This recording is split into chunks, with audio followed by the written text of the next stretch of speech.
सीताराम। तो बेटा जैसे आपको पता है कि हमने हिमाचल प्रदेश पुलिस कांस्टेबल के लिए जो एग्ज़ाम होने वाला है उसके लिए फ्री मॉक टेस्ट की सीरीज चलाई हुई है। आज हमारा 33वां दिन है, तो आइए टाइम वेस्ट ना करते हुए सीधा प्रश्न पे आते हैं ना। बोलते हैं निम्न में से कक्ष कौन सी संज्ञा है?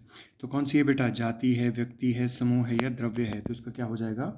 इसका हो जाएगा आपका जातिवाचक संज्ञा ना। कक्ष हमेशा आपका जातिवाचक में आएगा, क्योंकि कक्ष आपके विभिन्न प्रकार के, कक्ष मतलब रूम है ना, रूम विभिन्न प्रकार के होते हैं। ठीक है, ठीक है। अगला प्रश्न करते हैं, निम्न में से तेजाब कौन सी संज्ञा है?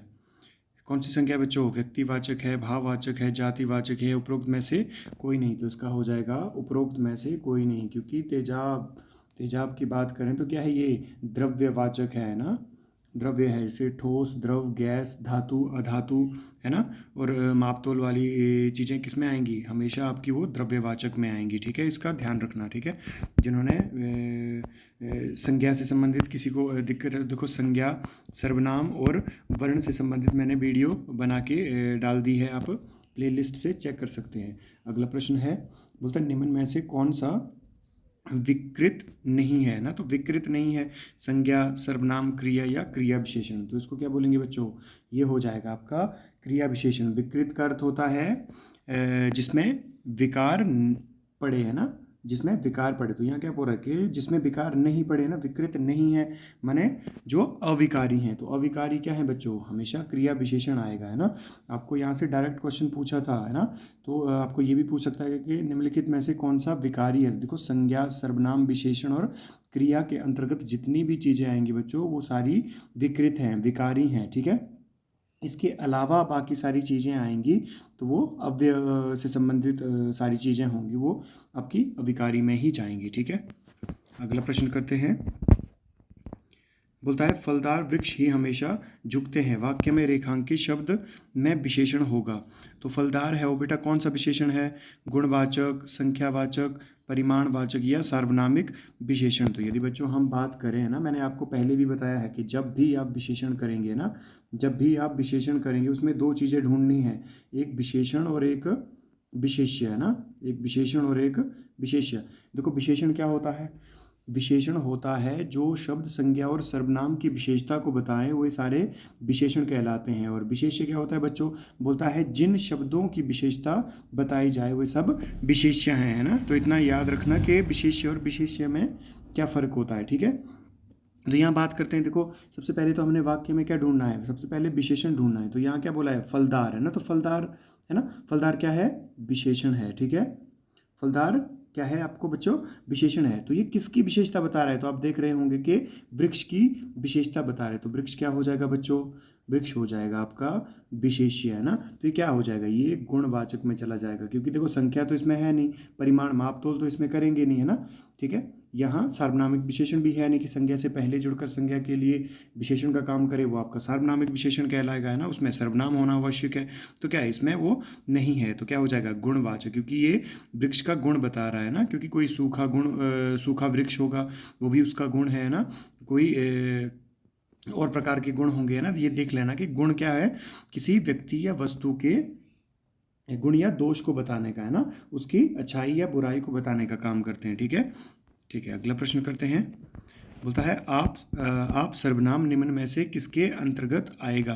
तो जो बेटा आप सर्वनाम है वो किसके अंतर्गत आएगा? मौलिक, यौगिक, निश्चयवाचक या अन्य पुरुषवाचक। तो सिंपल सी बात है, इसमें आप किस में करेंगे इसको? मौलिक में, है ना, मौलिक में। और ये आप है, ये आदर सूचक है ना।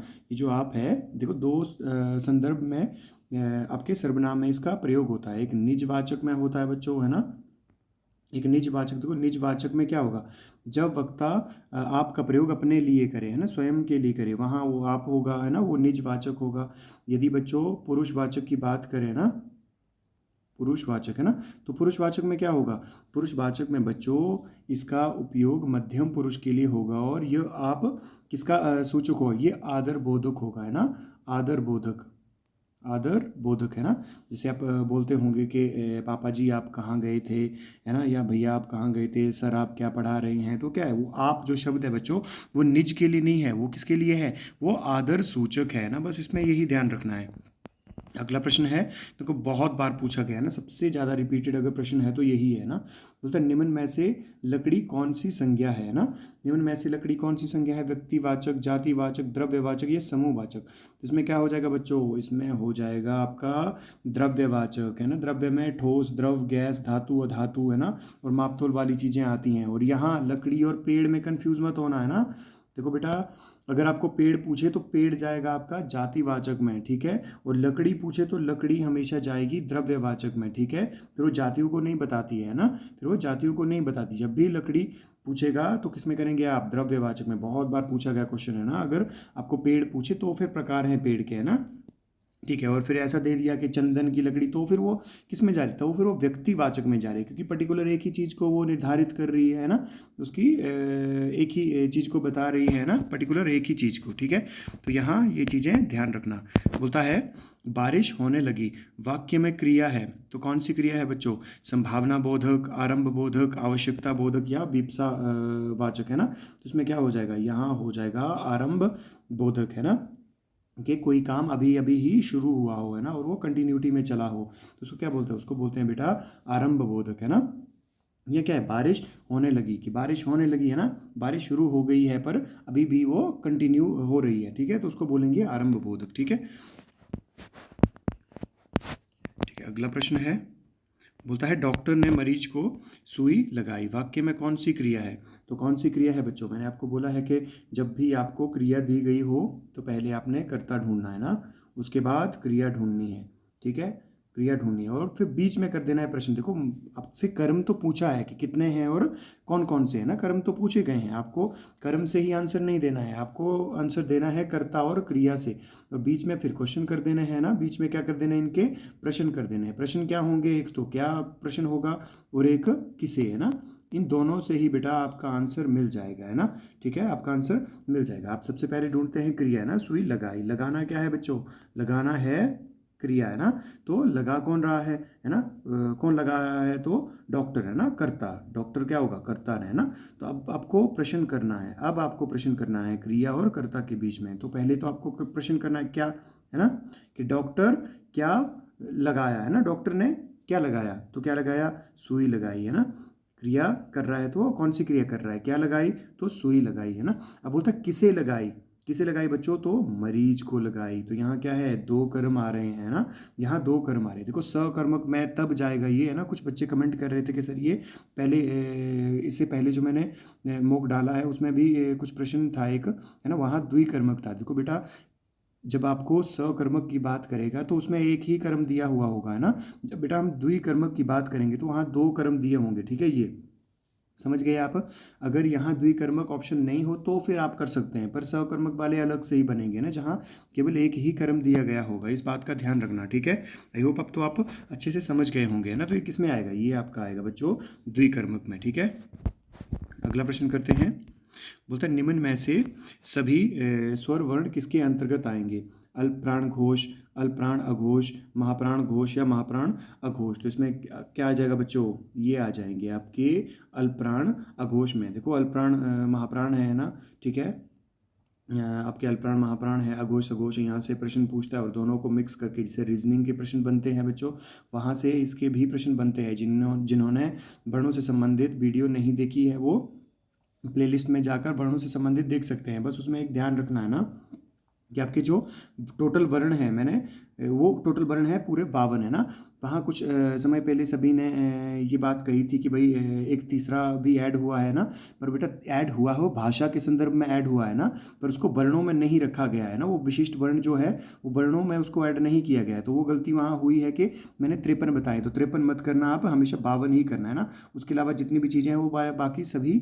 सार्थक है ना, और सभी ठीक हैं। और देखो अभी कुछ टाइम पहले बीएड का भी एग्ज़ाम हुआ था, आपका जीबीटी इंट्रांस हुआ था ना, तो बहुत सारे बच्चों ने मुझे जो मुझसे पढ़े हैं बच्चे, वो मैसेज उनके आए हैं ना, कि कोई भी प्रश्न उनसे बाहर नहीं है बच्चों, है ना। जो चीज़ें आपको वर्णों से संबंधित पढ़ाई हैं कोई भी प्रश्न उनके बाहर नहीं है, तो आप वीडियो देख सकते हैं, ठीक है, वहाँ से बाहर आपको एक भी प्रश्न नहीं मिलेगा। और अच्छे से करना है ना, समझ के करना सारी चीज़ें, कॉन्सेप्ट क्लियर होने चाहिए बस, बाकी कुछ नहीं। बोलते हैं निम्न में से कौन से युगम में सभी सही पर्यायवाची नहीं है? तो कौन से नहीं है बच्चों? पर्ण, दल, पाती, पल्लव, पत्र, या फिर मेरु, महीधर, अचल, गिरि, चाप, धनु, कोदंड, विशिखासन, या फिर अभ्या, उमा, गिरिजा और सुता। तो इसका क्या हो जाएगा बच्चों? ये हो जाएगा आपका सुता, है ना। बाकी सब पार्वती माता के ये पर्यायवाची हैं, बाकी ये सुता बेटी का है ना, ये बेटी का है, तो ये गलत हो जाएगा। ठीक है, अगला करते हैं। बोलता है निम्न में से कौन सा शुद्ध पर्यायवाची का युग्म नहीं है ना। इसमें एक अशुद्ध दिया होगा, बाकी सब एक ही पर्यायवाची के शब्द होंगे सभी, है ना। बोलता है प्रणय, ममता, अनुराग या दुलार, क्षिति, धात्री, मही, इला, अहंकारी, दंभी, प्रगल्भ या अभिमानी, या बलराम, हली, बलभद्र या वीर। तो इसका क्या हो जाएगा बच्चों? इसका हो जाएगा ऑप्शन डी, इसका वीर नहीं होगा, है ना। बाकी सब बलराम जी के ही पर्यायवाची हैं, जिनको दाऊ के नाम से भी जाना जाता है ना, दाऊ। अगला प्रश्न है बच्चों, बोलता है जंगम का विलोम शब्द होगा। तो जंगम का क्या होगा बच्चों? संगम, मंगम, स्थावर या ईश्वर। तो इसका क्या हो जाएगा? इसका हो जाएगा ईश्वर, पूछा गया प्रश्न है ना। ठीक है, भाषा का विलोम शब्द होगा, टीका का विलोम शब्द होगा भाष्य, ललाट, ललाट हो गया, यहाँ ललाट हो गया है बेटा, ललाट होगा, है ना, ललाट। ठीक है, ललाट, तिलक या खाली। तो इसका क्या हो जाएगा बच्चों? इसका हो जाएगा भाष्य, है ना। अगला है निम्न में से किस में सभी सही अनेकार्थी शब्द नहीं है? जड़, हठी, मूक या गूंगा। दूसरा है विहंग, पक्षी, बाण, देवता। तीसरा है ओस, गीला, गोद या बहाना। चौथा है कर, सूंड, किरण या गांठ। तो इसका क्या हो जाएगा बच्चों? गांठ नहीं है, बाकी सब आपके सभी सार्थक हैं ना, बाकी सब अनेकार्थक शब्द हैं। अगला है, बोलता है दहर का अनेकार्थी कौन सा नहीं है? तो दहर का अनेकार्थी कौन सा नहीं है बच्चों? छछूंदर, नर्क, चूहा या मित्र। तो इसका क्या हो जाएगा? इसका मित्र नहीं है, बाकी सब आपके दहर के अनेकार्थी हैं। अगला प्रश्न है, बोलता है वह काव्य जिसमें पद्य एवं गद्य मिश्रित हो के लिए एक शब्द होगा। बहुत बार पूछा गया है ना, मोस्ट इंपॉर्टेंट क्वेश्चन। तो इसको क्या बोलेंगे बच्चों? गद्यांश, पद्यांश, चंपू या कविता। तो इसको बोलेंगे चंपू काव्य, है ना। गद्य पद्य का मिश्रित रूप क्या कहलाता है? ये कहलाता है आपका चंपू काव्य, है ना। अगला है बच्चों, बोलता है बिखरे हुए बड़े बड़े बालों वाला, है ना, के लिए एक शब्द। झबरा, सारंग, स्वदेज या केशी। तो इसको क्या बोलेंगे? इसको बोलेंगे बच्चों झबरा, है ना, पूछा गया प्रश्न है ये। अगला प्रश्न करते हैं, बोलता है उड़ती चिड़िया के पंख गिनना, है ना। इसका अर्थ क्या होगा बच्चों? इसका अर्थ होगा होशियार होना, अनुभवी होना, बुद्धिमान होना या मूर्ख होना। तो इसका क्या हो जाएगा? इसका हो जाएगा अनुभवी होना। अगला प्रश्न है, टूटे चाप नहीं जुरे रिसाने, है ना। मुहावरे का अर्थ होगा नुकसान के लिए परेशान नहीं होना चाहिए, नुकसान हो जाने पर क्रोध करना व्यर्थ है, या टूटा धनुष क्रोध करने से नहीं जुड़ता, या चिंता छोड़ो सुख से जियो। तो इसका क्या हो जाएगा? टूटे चाप नहीं जुरे रिसाने। तो इसका क्या हो जाएगा बच्चों? नुकसान हो जाने पर क्रोध करना व्यर्थ है। देखो मुहावरा क्या होता है? मुहावरा होता है बेटा किसी बात को साधारण अर्थों में ना कहकर उस बात को विशिष्ट अर्थों में कहना। तो देखो यही बात है ना। अब यहाँ चाप के साथ, चाप माने धनुष के साथ रिलेट करके बात की गई है, यहाँ धनुष की बात नहीं की गई है ना, आपको सिर्फ कंफ्यूज करने के लिए डाला है। तो बोलता है कि नुकसान हो जाने पर क्रोध करना व्यर्थ है ना। ठीक है, इसको समझ के ही करना सारी चीज़ें, है ना। अगला और लास्ट प्रश्न है बच्चों, बोलता है हिंदी में ध्वनियाँ कितने प्रकार की होती हैं ना। तो हिंदी में ध्वनियाँ कितने प्रकार की होती हैं बच्चों? 2, 4, 5 या 6। तो ये होती हैं बच्चों 2 प्रकार की। कौन सी? स्वर और व्यंजन। ठीक है, इस बात का ध्यान रखना, मोस्ट इंपॉर्टेंट। देखो नई नई चीज़ें मुझे भी मिल रही हैं, है ना, ये PYQ क्वेश्चन है ना, इंपॉर्टेंट है। हिंदी में ध्वनियाँ कितने प्रकार की होती हैं? तो कितने प्रकार की होती हैं बच्चों? सिर्फ 2 प्रकार की, स्वर और व्यंजन। तो आपकी तैयारी भी मुझे लगता है अच्छी हो रही होगी, है ना। बाकी अच्छे से पढ़ते रहिए। और हाँ, आज आपको विशेषण के ऊपर वीडियो मिल जाएगी। मुझे बहुत सारे बच्चे कमेंट कर रहे थे, है ना, और मैसेजेस कर रहे थे कि सर 2-3 टॉपिक बचे हैं, क्रिया हो गया, अव्यय हो गया और विशेषण। तो बेटा मैं आज विशेषण की वीडियो डाल दूंगा, आप चिंता मत करिए, आपको वीडियोज़ मिल जाएंगी, है ना। और मुझे लगता है 5-6 दिन से पहले मैं इन तीनों टॉपिकों पे वीडियो बना दूंगा। बस अच्छे से तब तक पढ़ाई करिए, ठीक है। ठीक है, सीताराम, ख्याल रखिए।